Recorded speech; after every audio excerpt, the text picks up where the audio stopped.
நாமக்கல் மாவட்டம் தேவராயபுரத்தில் மழையின் காரணமாக ஆயிரக்கணக்கான வாழை மரங்கள் முறிந்து சேதமடைந்தன. 2 ஏக்கருக்கு மேல் வாழை சாகுபடி செய்திருந்த ராஜேஷ்குமார் என்ற விவசாயியின் தோட்டத்தில் அறுவடைக்கு தயாராக இருந்த ஏராளமான வாழை மரங்கள் மழையால் முறிந்து சேதமடைந்தன.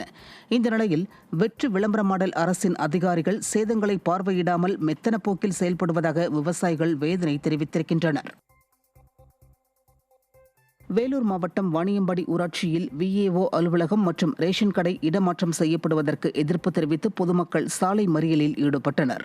திமுக நிர்வாகி கீதா மற்றும் அவரது கணவர் தங்களது சுயநலத்திற்காக வாணியம்பாடியில் செயல்பட்டு வந்த ஊராட்சி மன்ற அலுவலகத்தை ஏரிப்புதூருக்கு மாற்றியதாகவும், மேலும் இதேபோன்று நியாய விலைக் கடை மற்றும் கிராம நிர்வாக அலுவலர் அலுவலகத்தை மாற்ற முயற்சிப்பதாகவும் கூறப்படுகிறது. இதனால் ஆத்திரமடைந்த அப்பகுதி மக்கள் சாலை மறியலில் ஈடுபட்டனர். ஆளும் கட்சி என்ற திமிரில் திமுகவினர் அராஜகத்தில் ஈடுபடுவதாக குற்றச்சாட்டு எழுந்துள்ளது. காட்டுப்பன்றிகள் மற்றும் தொடர் மழை காரணமாக சேதமடைந்த பயிர்களுக்கு 25,000 ரூபாய் இழப்பீடு வழங்க வலியுறுத்தி தூத்துக்குடி மாவட்டம் எட்டயபுரத்தில் விவசாய சங்கத்தினர் ஆர்ப்பாட்டத்தில் ஈடுபட்டனர். எட்டயபுரம் வட்டாட்சியர் அலுவலகம் முன்பாக தமிழ்நாடு விவசாயிகள் சங்கத்தினர் சார்பில் ஆர்ப்பாட்டத்தில் ஈடுபட்டதோடு மனுக்களையும் அளித்தனர். இதில் இதுவரை இழப்பீடு வழங்காத மக்கள் விரோத ஆட்சிக்கு எதிராக முழக்கங்கள் எழுப்பப்பட்டன.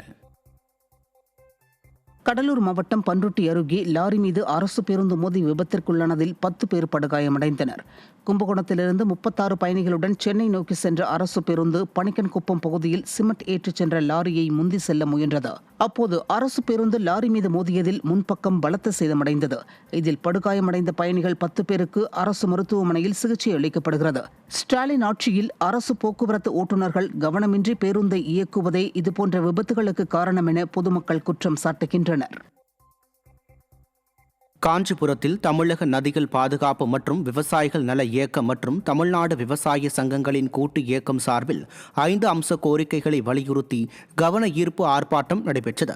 ஆட்சியர் அலுவலகம் அருகே காவலன் கேட் பகுதியில் நடைபெற்ற இந்த ஆர்ப்பாட்டத்தில் உத்திரமேரூர் அருகே உள்ள எடமச்சி கிராமத்தில் புதிய கல்குவாரிக்கான அனுமதியை ரத்து செய்ய வேண்டும் உள்ளிட்ட கோரிக்கைகள் வலியுறுத்தப்பட்டன. இதில் விவசாய விரோத திமுக அரசை கண்டித்து முழக்கங்கள் எழுப்பப்பட்டன. தமிழக அரசு, நீங்க விவசாயிகளை லேசா நினைக்காதீங்க. இன்னைக்கு உங்களை இந்த ஆட்சி கட்டில உட்கார வச்சது விவசாயிகள். அவங்க உங்களுக்கு வேணும்னு நினைச்சீங்கன்னா இந்த நடவடிக்கையை உடனடியாக நிறுத்துங்க. இதனுடைய விளைவு ஒட்டுமொத்தமா தமிழகத்தில் பிரதிபலிக்கும் என்பதை எச்சரிக்கையாக சொல்லி உடனடியாக இடமரச்சில கொடுத்த அனுமதியை ரத்து செய்யணும்.